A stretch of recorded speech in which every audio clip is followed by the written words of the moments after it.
ভাল লাগে হাঁটতে। Good morning everyone, welcome back to my channel. আমার নতুন আরও একটি ব্লগে তোমাদের সকলকে জানাই অনেক স্বাগত। সকালবেলা আমি কম্বল ফম্বল গায়ে দিয়ে এই ঘরে রোদ্রে বসে রয়েছি। যদিও রৌদ্রটা ওই পাশে, রোদের থেকে মানে রোদের পাশে বসে আছি যাতে তাপটা আমার গায়ে লাগে। এত ঠান্ডা লাগছে সকালবেলা যে কি বলবো। সকালে চা খাওয়া হয়ে গেছে, বাবাইকে পড়াতে এসেছিলো, পড়ানো কমপ্লিট। এখন বাজে সকাল 11টা। বাবাইকে পড়িয়ে চলে গেছে, তারপর হরলিক্স দিলাম, ও হরলিক্স খেলো, আমি চা বিস্কুট চা খেলাম। তারপর এসছি এই ঘরে বিছনাটা গুছিয়ে টুছিয়ে মানে ঝেড়ে ঝুড়ে পরিষ্কার করে তারপরে এই ঘরে বসে বসে এতক্ষণ এডিট করলাম, ভয়েস দিলাম, আপলোডে বসালাম ভিডিওটা। এখন আমি এই ঘর থেকে যাব, কম্বলটা ভাঁজ করে রাখবো, আর ওই ঘরে তোমার দাদাভাই শুয়েছিল, ওই ঘরে বিছনাটাও তুলবো, তারপর যাব রান্নাঘরে কাজ করতে। সকালবেলা আর একটা কাজ করেছি, বাইরে জামা কাপড় মেলেছি। এই হয়েছে কাজ সকাল থেকে। তো যাই হোক, চলো ভিডিওটা এখন থেকেই শুরু করলাম, পুরোটা দেখতে থাকো, কন্টিনিউ করো, আশা করছি ভালো লাগবে। আজকে তো সকালবেলা বাবাইকে পড়ানো ছিল, মানে আজকে হচ্ছে সোমবার, তো পড়িয়ে গেছে বলে আমি আর সকালবেলা ফাঁকা ছিলাম টাইমটা, আমি একে নিয়ে আর আমার আর নিয়ে বসতে হয়নি বাবাইকে নিয়ে। সেই টাইমটা আমি এডিটটা কমপ্লিট করে নিলাম। এখন সেটা আমারই ভালো হলো। এখন ধরো 11টা 10-15 বাজে, আর এই দুটো ঘরে বিছনা তোলা হলেই আমার সকালের সমস্ত কাজ কমপ্লিট। তারপরে রান্নাঘরে যাব রান্নাবান্না করতে। আর কালকে তো রবিবার ছিল, কালকে আর ব্লগ আমি করিনি, শনিবারের ব্লগটাই আর কি পোস্ট করতে পেরেছিলাম না ওই দিনকে, ওই জন্য রবিবারটা রেস্ট নিয়েছি। আর কি রান্নাবান্না কি করেছি কিছুই তোমরা জানো না, কিছুই শেয়ার করিনি। তো কালকে যা রান্না হয়েছিল সেগুলো সব আছে, ওই জন্য আজকে হালকা পাতলা কিছু রান্না করতে হবে, সেটা তোমরা তো দেখতেই পাবে একটু পরে ব্লগে। তো চলো, এই যে বিছনাটা তুলে নিয়ে এখন যাবো ওই ঘরে। কাচাকুচি অনেক জমে গেছে, এই কদিন ধরে তো কাচ্ছি না, সেই লাস্ট কেচেছি, বিছানার চাদর তুললাম ওই ঘরে, তারপরে আর কাচাকুচি হয়নি। এখন জমাচ্ছি, 1 সপ্তাহ ধরে জমাবো, তারপরে গিয়ে কাচবো। ঠান্ডা ওয়েদার চলে এসছে না, এখন আর অত শীতের মধ্যে না কাচতে ভালো লাগে না, যদিও রোদ আছে তবে ঠান্ডা লাগে। এখন এই যে আমি এখানে করছি ভাত ভাজা বাবার জন্য।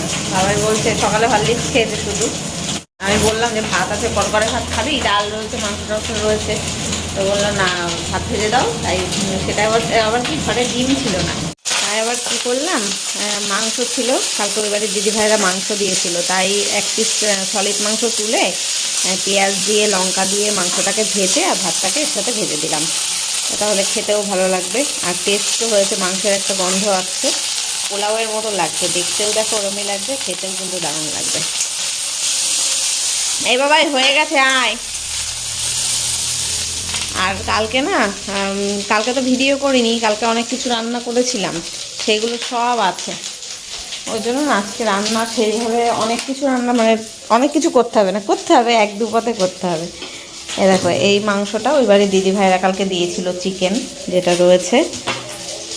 কালকে ডাল, মুসুরির ডাল করেছিলাম, অল্প একটু আছে। আর এই যে চুনো মাছের ঝাল করেছিলাম, সেটা পুরো 1 বাটি ধরা রয়েছে, কারণ কালকে দুপুরবেলা 3 জন খেয়েছি, রাত্রেবেলা তোমার দাদাভাই আর বাবাইয়ের নেমন্তন্ন ছিল, সেখানে গেছিলো। আর এটা হচ্ছে ঘ্যাটকল পাতা বাটা। আর এর মধ্যে আছে ভোলা মাছের ঝাল, যেটা আমি করিনি, শাশুড়ি মা করেছিল, তাই পাঠিয়েছিল কালকে। 2 পিস ছিল, 1 পিস বাবাইকে দিয়েছিলাম, আর 1 পিস আমি এবারলা খাবো আজকে, তাই রয়েছে। তো এই এত কিছু তো রয়েছে, তাই জন্য রান্নার মানে মাছ মাংস ডিম এইসব কিছু করতে হবে না, তবে ভাত করতে হবে। আর ভাতের সাথে ভাবছি দেখি কিছু একটা ভাজাভুজি হোক, কি শাক, হ্যাঁ শাক করতে হবে, ফ্রিজে না শাক আছে। এ ভাই হয়ে গেছে ভাত, আয়। ফ্রিজে শাক রয়েছে না, ওই যে পরশুদিন তোমাদের দাদাভাই এনেছিল লাল শাক, মুচুরি আছে, লাল শাক রয়েছে, তারপরে আরও অনেক কিছু সবজি রয়েছে, তো পুরো তো ধরা ফ্রিজ প্যাকড আপ। তো এই শাকটা আজকে করে ফেলবো, শাকটা না নেতেই যাচ্ছে, দেখো ফ্রিজে রেখে রেখে, কালকেও করা হয়নি, তো আজকে ভাবছি এটা করি তাহলে আর কি। লাল শাক ভাজা, বাদাম আনতে বলেছি, যদি আনে তো আনবে এখনই, আর ভাত, এটাই করে রাখি।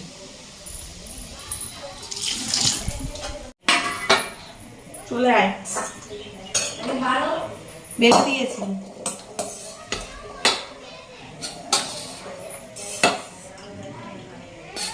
বেড়ে দিয়েছি, আয়।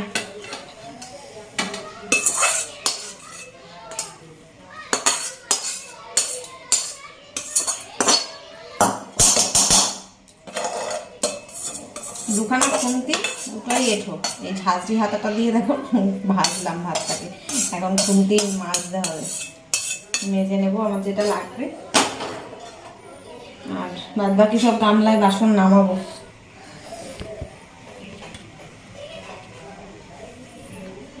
আজকে এখনো বাসনও গামলায় নামাইনি, এখন সব নামাবো এসব বাসন। আয় ঠান্ডা করতে দেবো ফ্যান চালিয়ে, চলে আয় চলে আয় পরে। এই চেয়ারটাই বসে, এখন ভাত তরকারি রয়েছে তো সব।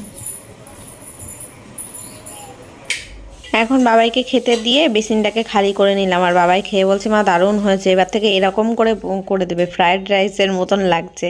মানে দোকানে যে এই ফ্রায়েড রাইসগুলো আমরা খাই না, তার মধ্যে তো সবজিপাতি থাকে, ডিম থাকে, চিকেন থাকে, সেটা আবার মিষ্টি মতন হয় না, কিন্তু একটু ঝাল ঝাল নোনতা নোনতা হয় সেরকম। তবে আমার না ওই দোকানের ফ্রায়েড রাইসটা ভালো লাগে না, বাড়ির যে নিরামিষ সবজি দিয়ে বানানো থাকে আর মিষ্টি মিষ্টি, ওটাই বেশি ভালোবাসি আমি। তবে বাবাই বলছে মা ওই দোকানের মতন হয়েছে, যেহেতু চিকেন দিয়েছি ওই কারণে। আর ও তো কোনো সবজিপাতি খায় না, সেটাও আজকে ছিল না, শুধু পেঁয়াজ লঙ্কা ছিল অল্প একটু, আর ডিমটাও তো আজকে দিতে পারিনি, শুধু চিকেনের কুচিগুলো ছিল। আর একদম কুচি কুচি করে কেটে দিয়েছিলাম চিকেনগুলো, যাতে খাওয়ার সময় মুখে ভাতে। তা ওর খুব ভালো লেগেছে দেখছি, বলছে এবার থেকে এরমই বানিয়ে দেবা। তাই আমি বলছি যে সবসময় তো আর চিকেন বাড়িতে থাকে না, আর ওই কাঁচা মাংসের চিকেনটা ভেজে রান্না করলে অতটা ভালো লাগবে না। এটা যেহেতু মানে রান্না করা মাংস, তার মধ্যে একটা মশলা কষানোর ব্যাপার আছে, মশলার একটা টেস্ট গন্ধ আসছে, ওই জন্য এত ভালো লেগেছে ওর মুখে। তো যাই হোক, ওদিকে ভাতটা বসিয়ে দিলাম। আর এখন ইন্ডাকশানে করেই ভাত চা এগুলো আমি বেশিরভাগ এটাই করছি, ইন্ডাকশানে করছি। মানে ইন্ডাকশানে রান্না করে আর কি মজা পেয়ে গেছি আর কি, যেটা বলতে পারো। তাড়াতাড়িও হয়, কিন্তু খুব তাড়াতাড়ি হয়। তবে তরি তরকারিগুলো না করতে গেলে আমার একটু অসুবিধা হয়, তরি তরকারি গ্যাসেই করি, কারণ ওই কড়াই ধরে নাড়তে গেলে না বারবার মনে হয় যেন ইন্ডাকশান থেকে সরে যাচ্ছে, খুন্তি দিয়ে যেই নাড়া হয় তখন। তো এখন এই শাকটাকে কেটে নিলাম, এবার ভালো করে একটু ধুয়ে নেব, মানে একটু 5-10 মিনিট ভিজিয়ে রাখতে হবে জলে, তারপর ধুয়ে নেব। এই যে এখন শাকটাকে ধুয়ে মানে কেটে ধুয়ে বেছে একদম পরিষ্কার পরিচ্ছন্ন করে নিলাম। এদিকে ভাত বসিয়েছি, ভাতটা ফুটছে, এখানে পেঁয়াজ আর লঙ্কা দিলাম শাকে। বাদাম আনতে বলেছিলাম, এখন ফোন করলাম, বলছে না এখন আর আসতে পারবে না, বাদাম ছাড়াই রান্না করতে হবে শাকটা।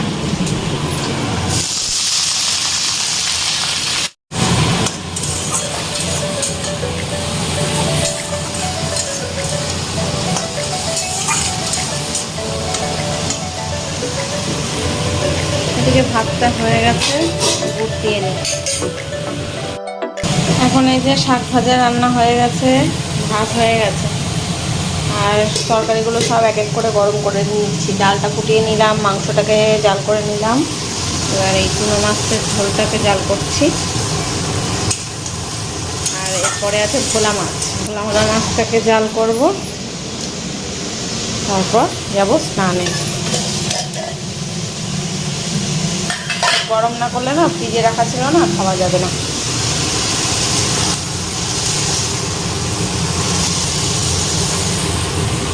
এই যে এখন রান্না বান্না সব কমপ্লিট, গোছানো হয়ে গেছে, গ্যাস ট্যাস মোছা, রান্নাঘর পরিষ্কার করা সব হয়ে গেছে। মাসি এসে ঘর মুছে দিয়ে গেছে, আর জলের বোতলগুলো সব খালি ছিল, এটা ভরলাম। পাতা বাটাটা আর গরম করা গেল না, মানে করলামও না আমি, আর পাতা বাটা থাক, মানে ভ্যাটকল পাতা বাটা একটা, তো ওটা গরম ভাত আছে তো, তাই দিয়ে খাওয়া যাবে। স্নানে ঢুকবো আমি এখন, বাবাইকে বলছি স্নান করতে যেতে, ও কী করছে দেখো, 6:30টায় উঠেছে, পড়াতে এসেছিলো স্যার, এখন ঘুম দিচ্ছে কম্বল মুড়ি দিয়ে, দুপুর 2টো বাজে। তো এখন দেখি ওকে ডেকে আগে স্নান করতে পাঠাই, তারপর আমি যাবো স্নান করতে। আর তা না হলে আমিই করে নেবো আগে। মাসে এসে ঘর মুছে গেছে, তাও এখানে গাটা ফাটানো নোংরা পড়ে রয়েছে। চলো স্নান করে আসি।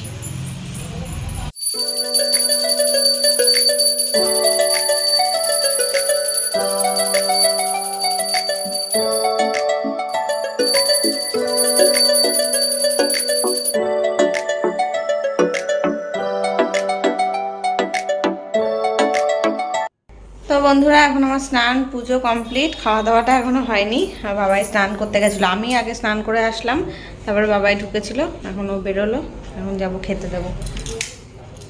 চলো এই বাবাই, হাত বাড়ছে। তুই আবার ওই গেঞ্জিটা পরেছিস স্নান করার আগে? স্নান করার আগে যেটা পরেছিলি আবার ওটা পরলি? চলো এখন খাওয়া দাওয়া করে নিই, আবার দেখা হচ্ছে সন্ধেবেলা। গুড ইভিনিং ফ্রেন্ডস, এখন সন্ধেবেলা, সন্ধে বাজে, ওর বাবা সন্ধে কি, সন্ধে উতরে গেছে, 8টা বাজে।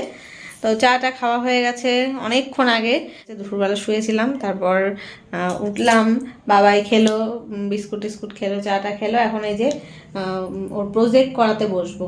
এই তো 21 তারিখে ওদের প্রজেক্ট জমা নেবে, স্কুলে পরীক্ষা শুরু হয়ে যাচ্ছে। তো ফার্স্ট টেস্ট বক্স বানাতে দিয়েছে, আর খাতা লিখতে হবে, প্র্যাকটিক্যাল খাতা লিখতে হবে, সেই সবগুলো ও খাতার সবগুলো লিখবে। আর আমি ফার্স্ট টেস্ট বক্সটার এই যে এই বক্সটা দিয়ে করবো, এটা একটা জুতোর বাক্স ছিল, এটা দিয়ে আর কি এই আর্ট পেপার দিয়ে ঢেকে এটা আঠা দিয়ে আটকাবো। তো ও লেখার কাজগুলো করুক, আমি এই কাজটা করি, তারপরে সাজানো ফাজানো আরও বাকি আছে, সেগুলোও করবে। তো চলো এটাই এখন করি, তারপরে দেখি যদি সময় থাকে পড়াবো, আর তা না হলে আজকে এই প্রজেক্ট করেই পুরোটাই ভাবছি কমপ্লিট করে দিতে পারলেই ভালো হবে। নইলে এই দিনের বেলা তো আমার সময় হয় না, দুপুরের দিকে এইসব করার সময় হবে না। আর এই পড়া নষ্ট করে সন্ধেবেলা এইসব প্রজেক্ট বানাতে গেলে না পুরো একটা সন্ধেই নষ্ট হয়। প্রত্যেক দিন করে এটা টানা যাবে না, আজকেই দেখি যতক্ষণ সময় লাগুক না কেন কমপ্লিট করবো। ওরও তাই ইচ্ছা, আমারও তাই। তো যাই হোক চলো দেখতে থাকো। তো বন্ধুরা এখন ফাইনালি সব কমপ্লিট হলো, আর আমি তো এই ফাঁকে গিয়ে ভাত বানিয়েও নিয়েছি। তোমাদের দাদা ভাইয়ের খাওয়া হয়ে গেছে, ও খেয়ে শুয়ে পড়েছে। এখন বাজে 11টা 7। এখন আমি আর বাবাই খাবো, খাওয়া হয়নি, গরম ভাত বানিয়েছি, এখন খেতে যাব। এই এতক্ষণ ধরে এই প্রজেক্ট করানো হচ্ছিল, বাবাই সব লিখলো, এই যে 11 পৃষ্ঠা এখানে লিখেছে, সব লেখা। ফার্স্ট টেস্ট বক্সের সব লেখা টেখা ছিল, আরও কিছু প্র্যাকটিক্যাল খাতার এই যে খাতা তৈরি করা, এইসবগুলো সব হলো। আর আমি এই যে লেখালেখিটা ও সব করলো, আর আমি এটা বানিয়ে দিয়েছি ফার্স্ট এড বক্সটা। খোল খোল খোল, এটা খোল খোল, একটু দেখাই, দেখিছি খাতাটা যেন ইয়ে হয়ে যাবে। এই যে এখন এর মধ্যে একটা শুধু জিনিস বাকি বাবাই, কি বলতো, ওই একটা ডেটল সাবান আনতে হবে, ডেটল বা লাইট বয় একটা সাবান রাখতে হবে এর ভেতরে, আর তাছাড়া আর এমনি মোটামুটি সব ঠিক আছে। তো এই হয়ে গেল, সব প্রজেক্ট বানানো হলো। এখন এই খাতাটাকে বাঁধতে হবে, বাঁধলে কমপ্লিট। লেখা টেখা হয়ে গেছে, একটু ডিজাইনও করে দিয়েছি কালারিং ফালারিং দিয়ে ওখানে। তো চলো এখন খেতে যাব। তো এই যে দেখো বন্ধুরা, এখন 11টা 25 মানে ঘড়িতে, তার মানে 10 মিনিট আরও যদি স্লো করি 11টা 15 বাজে। এখন খেতে বসছি আমরা, আমি আর বাবাই। তো বাবাইয়ের ওই মাংস এখনও রয়েছে 2 পিস মতন, সেটা খাবে। চুনো মাছও খানিকটা রয়েছে, অল্প একটু ডাল রয়েছে, ডাল কেউ খায়নি জানো তো, সব ওই চুনো মাছ দিয়েই খেয়েছে দুপুর থেকে। ওই পাতা বাটা ছিল, লাল শাক ছিল, সেই সব দিয়েই খাওয়া হয়েছে। শাকটা এখনও থেকে যাবে, ফ্রিজে রেখে দিয়েছি, আর রাত্রে তো আর শাক খাওয়া যাবে না। তো যাই হোক চলো আজকের ভিডিওটা এখানে শেষ করছি, দেখা হচ্ছে কালকে নতুন কোনো ব্লগের সাথে। ততক্ষণ সবাই খুব ভালো থেকো, সুস্থ থেকো। আজকের মতো টাটা, গুড নাইট।